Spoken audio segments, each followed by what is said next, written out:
প্রায় এক মাসের বেশি সময় ধরে নদীতে ঘুরছে কুমির। কখনো একটা তো কখনো একসাথে ৩ থেকে ৪টা কুমির ঘুরছে নদীতে। কুমির দেখতে নদী পাড়ে ভিড় করছে স্কুলের শিক্ষার্থী, স্থানীয়রা সহ বিভিন্ন এলাকার মানুষ। স্থানীয়রা জানান, নদীতে যখন পানি বেশি ছিল তখনই কুমির আসে। বর্তমানে নদীর পানি অনেক কমে গেছে, তাও প্রতিদিন কুমিরগুলোকে ২ থেকে ৩ বার ভাসতে দেখা যাচ্ছে। এলাকার শত শত মানুষ এই নদীতে গোসল, জামাকাপড় পরিষ্কার সহ বিভিন্ন কাজে নদীর পানি ব্যবহার করতেন। এখন কুমির আতঙ্কে কেউ নদীতে নামতে পারছেন না। মাথা উপরে চড়ে দিয়ে তারপরে পিট মিট বাসা দিয়ে বেড়াচ্ছে। ভিশনের ফুলঝুরি মেগা অফারে ফ্রিজ কিনলেই পাচ্ছেন 16 পিসের আকর্ষণীয় গিফট বক্স একদম ফ্রি। 4-3 পর্যন্ত আমরা দেখেছি। আমরা হেনে গোসল করি, আমরা গরু ঝাপাই, এখন এর জন্য আমরা করতে পারতেছি না। কুমিরগুলোর দেখা মিলেছে রাজবাড়ী ও মাগুরা জেলার মাঝ দিয়ে বয়ে যাওয়া গড়াই নদীতে। রাজবাড়ী জেলার পাংশা উপজেলার কসবামাজাইল ইউনিয়নের কেওয়া গ্রামের মোহনের ঘাট এলাকায় গিয়ে দেখা যায় কুমির দেখতে নদী পাড়ে অপেক্ষা করছে স্কুল শিক্ষার্থীরা ও বিভিন্ন এলাকা থেকে আসা দর্শনার্থীরা। দূর দূরান্ত থেকে আসা দর্শনার্থীদের জন্য নদী পাড়ে বসেছে ঝালমুড়ির দোকানও।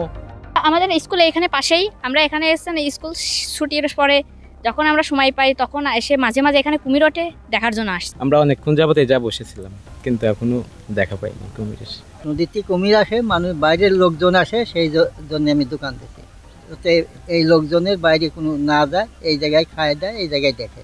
এ বিষয়ে কসবামাজাইল ইউনিয়ন পরিষদের চেয়ারম্যান মোহাম্মদ শারিয়ার সুফল মাহমুদ বলেন, উপজেলা প্রশাসনকে মৌখিকভাবে জানানো হয়েছে, প্রয়োজনীয় ব্যবস্থা গ্রহণ করার জন্য উপজেলা প্রশাসন বরাবর লিখিতভাবে আবেদন করা হবে।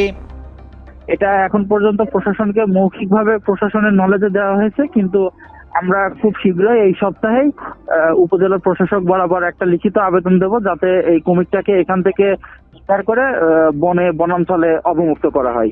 পাংশা উপজেলা নির্বাহী কর্মকর্তা SM আবু দারোদা বলেন, বিষয়টি শুনে সেখানে লোক পাঠানো হয়, তবে তারা কুমির দেখেননি।